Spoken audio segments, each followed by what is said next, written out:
President Trump's approach to Pakistan has been direct, personal, and consequential.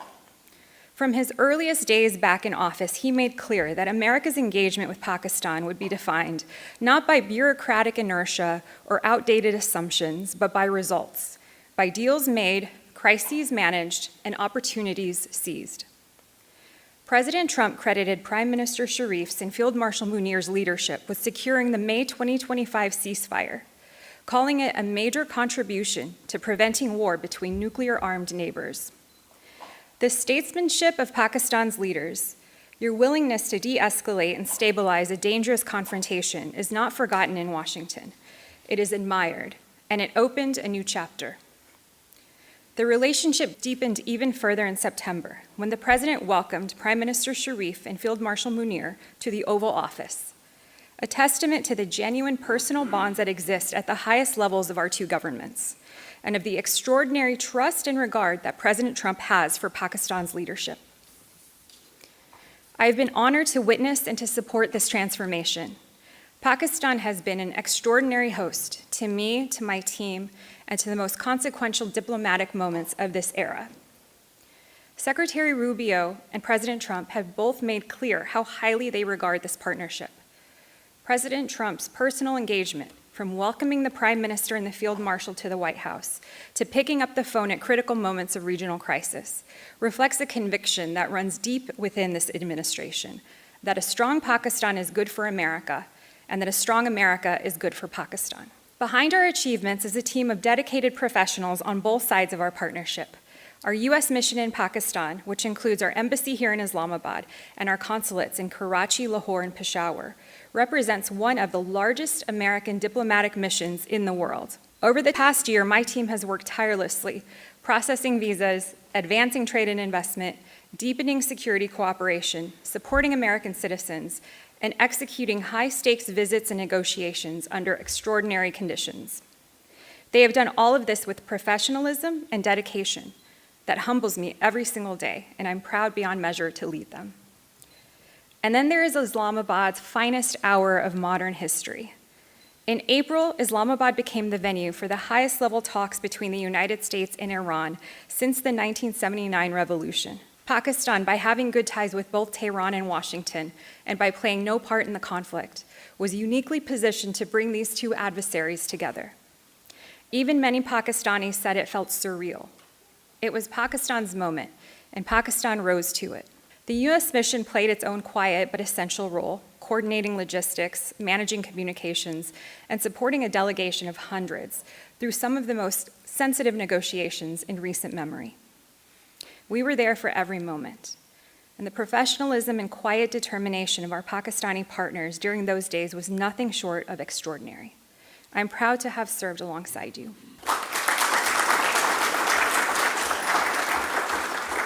I also want to speak tonight about something more personal, about what it has meant to travel this remarkable country, to go beyond Islamabad, and to see Pakistan through its people and its places. This past February, I had the joy of attending Basant in Lahore, the revival of that legendary kite festival after nearly 2 decades. Standing on a rooftop in the heart of the old city, as thousands of kites climbed into a pale winter sky, the air alive with color, music, and laughter, it was one of the most purely joyful moments of my diplomatic career.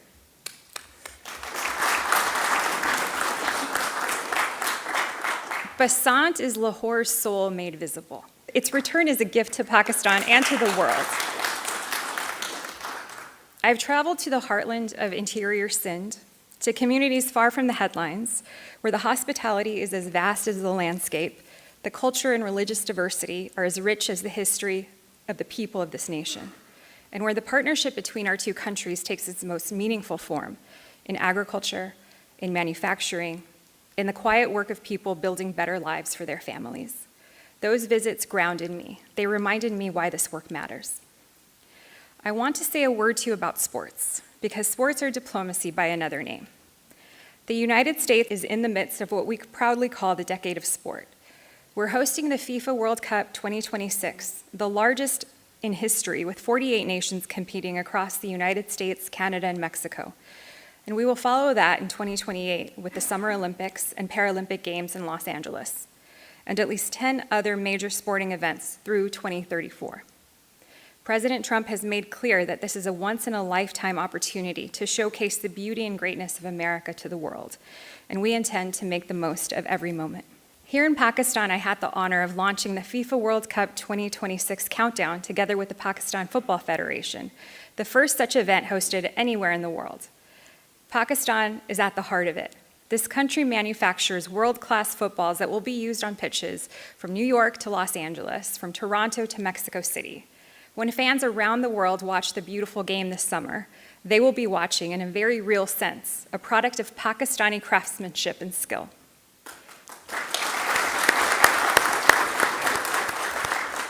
And of course, Pakistan's love for sports goes far beyond football. I've come to deeply appreciate the country's passion for cricket. I attended the Pakistani Super League finals last year and witnessed the Lahore Qalandars win. I've cut the ribbon on a new high-performance center in Islamabad and celebrated as U.S. investors work to build a winning PSL team. I've seen the way sports lift communities, unite generations, and tell the story of a people. In Pakistan, like in my home state of Texas, sports are not only recreation, they're identity. Sports represent another thread in the fabric of friendship between our two nations. To Prime Minister Sharif, your steady leadership, your personal commitment to this partnership, and your vision for Pakistan's future have made everything we have built possible.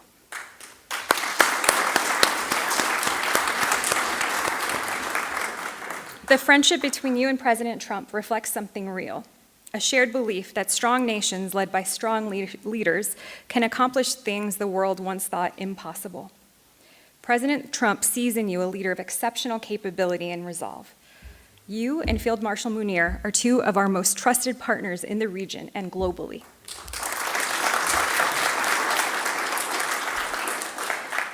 To the people of Pakistan, you have welcomed me with a generosity of spirit that I will carry with me for the rest of my life. From the staff of this embassy and our consulates, who work every single day with dedication and grace, to the Pakistani officials and civil servants who have partnered with us at every level, to the entrepreneurs, the students, business leaders, and ordinary citizens who believe in what our partnership can deliver, thank you from the bottom of my heart.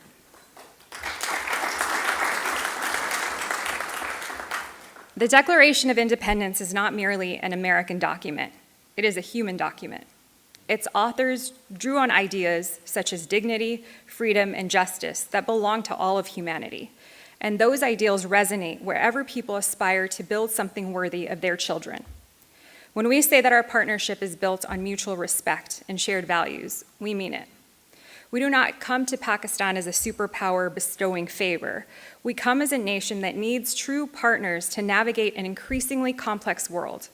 And in Pakistan, we have found exactly that.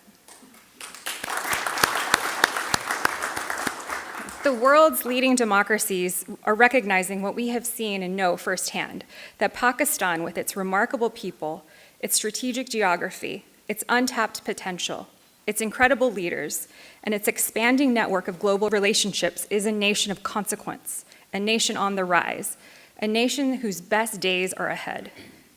Our relationship is grounded in trust, built on results, and animated by a genuine alignment of interests.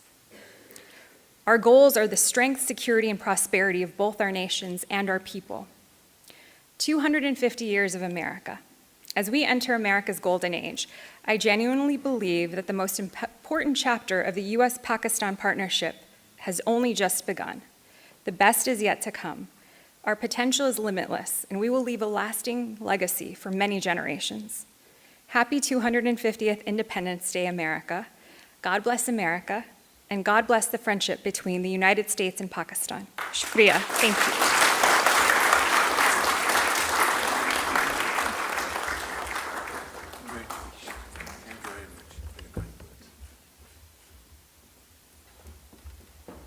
Thank you, Sharjeh Baker. Ladies and gentlemen, it is my pleasure to introduce our chief guest for this evening. His presence here tonight speaks to the strength and depth of the partnership between the United States and Pakistan. The partnership that is very much part of the story that we are telling about America's golden age.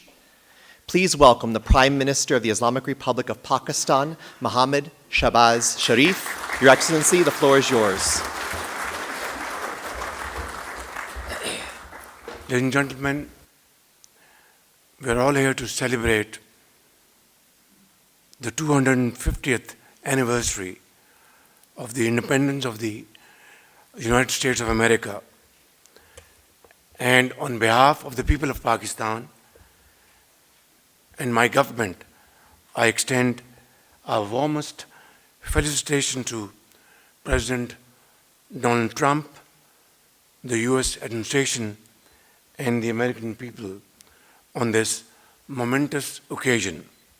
Dear friends, 250 years ago, America's founding fathers proclaimed a bold vision of liberty, self-government, and human dignity. The story of America is one of hope and optimism. It is based upon the abiding belief that we can shape a better tomorrow if we work hard and persevere today. And today, under the bold and visionary leadership of President Donald Trump, the United States continues to inspire confidence and dynamism while advancing peace, progress, and prosperity. And in his unique style, President Trump has brought energy and resolve to the pursuit of American interest and international engagement. While we celebrate 2.5 centuries of the United States, let us also celebrate the long-standing partnership between Pakistan and the United States.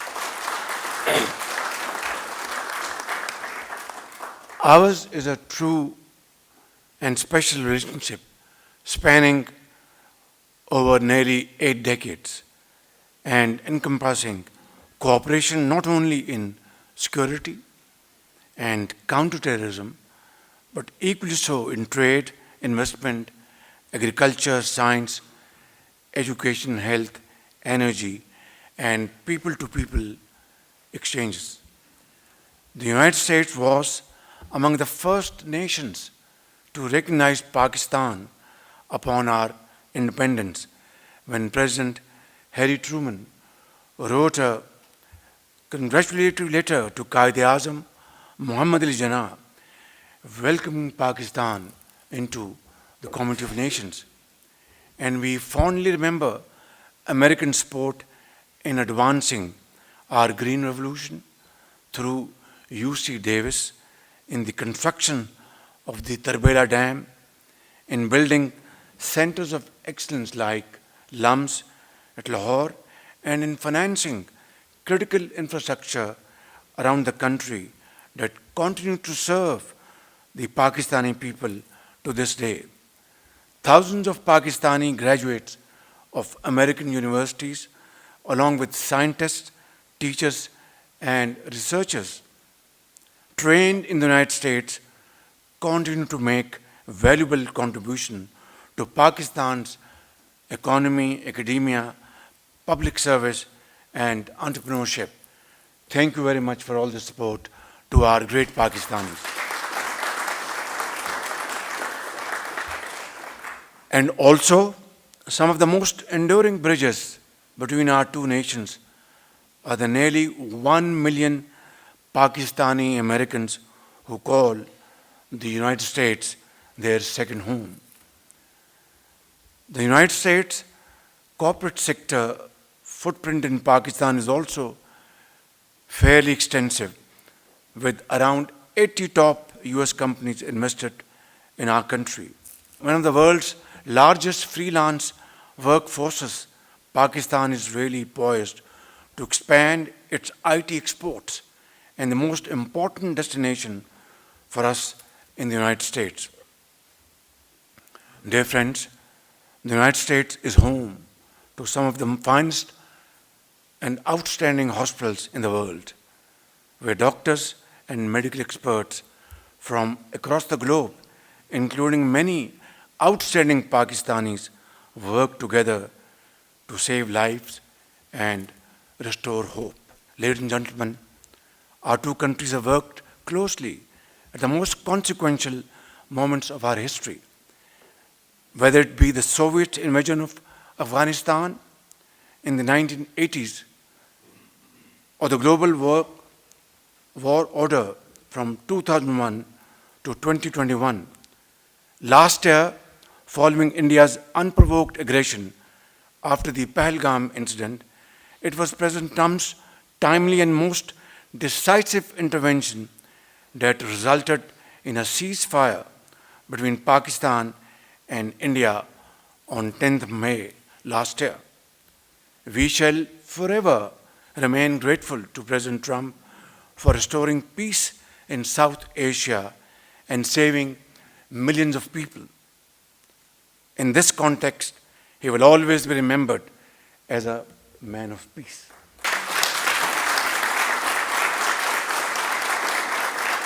Ladies and gentlemen, today Pakistan is proudly but humbly, playing a sincere role as mediator between the United States and Iran. We are grateful for the trust reposed in Pakistan by both these countries. Here, I would like to especially acknowledge and appreciate the untiring efforts of Field Marshal Sayyid Asim Munir in advancing Pakistan's sincere efforts for regional peace and stability. As I speak, these efforts continue with the support of Iran and the United States, and let's hope and pray to Allah Almighty that we achieve long-lasting peace as early as possible. Last week, Deputy Prime Minister Ishaq Dar and Secretary of State Marco Rubio had an excellent meeting in Washington where they discussed bilateral as well as regional cooperation. Ladies and gentlemen, in conclusion, as we celebrate 2.5 centuries of America's remarkable history, culture, and innovation, I once again extend our heartfelt congratulations to President Trump, the people of the United States, and you and your colleagues on this wonderful evening. Ladies and gentlemen, this speech will be incomplete if I did not say this. Let me say, Shehbaz Sharif, Natalie Baker, you have been an excellent representative of the United States in Pakistan.